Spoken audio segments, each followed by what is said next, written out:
काकी ने स्टार्ट ये किया, उसने कहा डॉक्टर साहब आप कहते हैं कि नफ़रत हर बीमारी की जड़ है। मैंने कहा जी। आपने किससे नफ़रत की थी जो इतनी डेडली डिजीज़ 3 हुई थी आपको?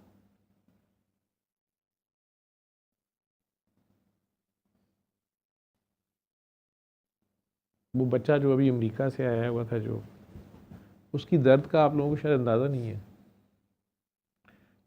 वो इधर के ही लोगों पे कितना पैसा लगा चुके हैं, एम्पावरमेंट करता फिर रहा है। अमेरिका से कमा के जो यूनिवर्सिटी में उसको एक्स्ट्रा पैसे मिलते हैं उसमें से बचा के डॉलरों में ला के और इंटरनेट से कमा के वो इन्हें दे रहा है। किसी को लैपटॉप लेके दे रहा है, उसे इंटरनेट सिखा रहा है, उसको बता रहा है कि ऑनलाइन कैसे काम करना है। वो फिर काम करने पे तैयार नहीं है।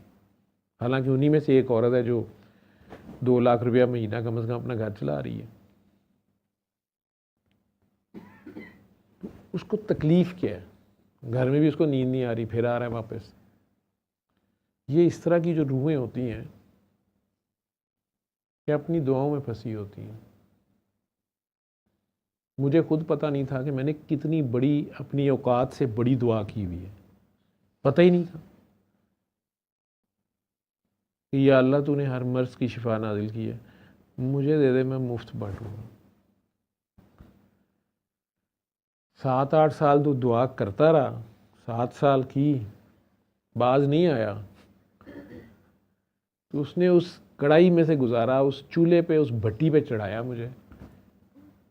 मुझे लोग कहते हैं आप थकते नहीं हैं, आप अपने ऊपर जुल्म कर रहे हैं, आज सारी सारी रात बैठे रहते हैं, आज सारे दिन फ़ोन सुनते हैं, आपने अपना कैरियर तबाह कर लिया, आपको ये ख्याल, आपको अपने बच्चों का ख्याल नहीं है, आप टाइम नहीं दे रहे। यही 100 बार इस तरह के बच्चे जिन्होंने इतराफ़ भी किया है कि वो मुझे फ़ोन पे भी हम ही लगे होते हैं, जो कुछ भी कर रहे होते हैं, सिर्फ इसलिए कि मैंने वो जो 2-2.5 साल गुजारे हुए हैं ना बेबसी के, वो मेरी जो डॉक्टरी थी, जो मेरा इल्म था, जो अमार सवाल कर रहा था कि इल्म, अक्ल और इल्म, अब वो इल्म और अक्ल मेरा जो था ना वो 2 टके का था। मैं उसको चला रहा था लेकिन वो चल नहीं रहा था। और पूरी एलोपैथी, पूरी दुनिया की जितना इल्म था वो मेरे मसले का हल नहीं था। जितनी होम्योपैथी थी उनके पास मेरा जवाब नहीं था, जितने हकीम थे वो फारिग थे, जितने पीर थे वो फारिग थे, जितने दम दरूद तावीज़ देने वाले थे कोई मेरे मसले का हल नहीं कर रहा था। मैं क्या करता? तो उसी मुसीबत में याद भी नहीं था कि ये दुआ मैंने मांगी हुई है।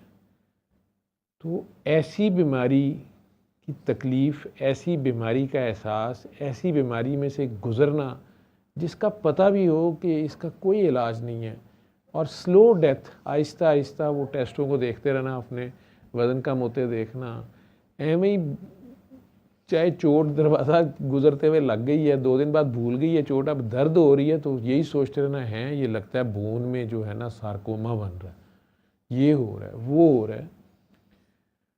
वो सारा जो खौफ था वही मेरा इल्म बल्कि मेरे लिए अजाब बना हुआ था।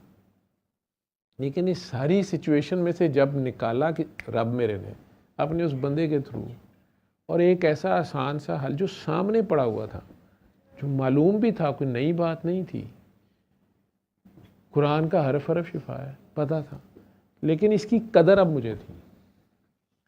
वो जो रगड़ा लगा ना मुझे 2.5 साल, उससे वो एम्पैथी जो बच्चा बात कर रहा है, जैसे बाबा कहते हैं कि मैंने उस काकी से पूछा, जब वो बाबा गिरे तो उसने होश में आए तो उसको उनको खिला रही थी, मैंने कहा काकी तुझे तुझे कैसे पता चला कि बाबा भूखा है? तो उसने कहा बाबा मैंने फाका काटा है, दर्द आशनाई। उस दर्द में से आपको गुजारता है वो, फिर जब आपको उस दर्द में से गुजारता है, आपको उस दर्द का एहसास होता है, अगर आपके कल्ब में, आपके दिल में वो जोत जग जाती है, तो आप फिर दूसरे की वो दर्द देख के कांप उठते हैं, आपको अपना वो सारा वाकया याद आता है, तो आपको कोई 10 बार भी बेवकूफ़ बनाता है, बन जाते हैं।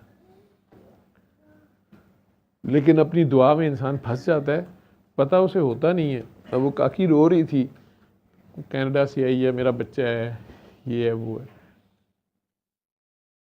गिला अब भी अल्लाह से है या मेरे से है, खामन सुनने पे तैयार नहीं है, जिसका हिस्सा है। अब ये साहब कह रहे हैं कि बेगम के पास टाइम नहीं है, ठीक है, वो सारी अपनी जगह पे बातें हैं। जिस वक्त उसमें से गुजरता है, जब उसने करवाना हो, आप दुआ मांगते हैं तो फिर वो आपको वो तजर्बा करवाता है। आप अपनी दुआ में फंसे होते हैं और ब्लेम आप किसी और को दे रहे होते हैं कि शायद किसी ने कीता कराया है, या मेरे से गलती हो गई है, या आजमाइश है, जो भी हम उसे समझ लेते हैं।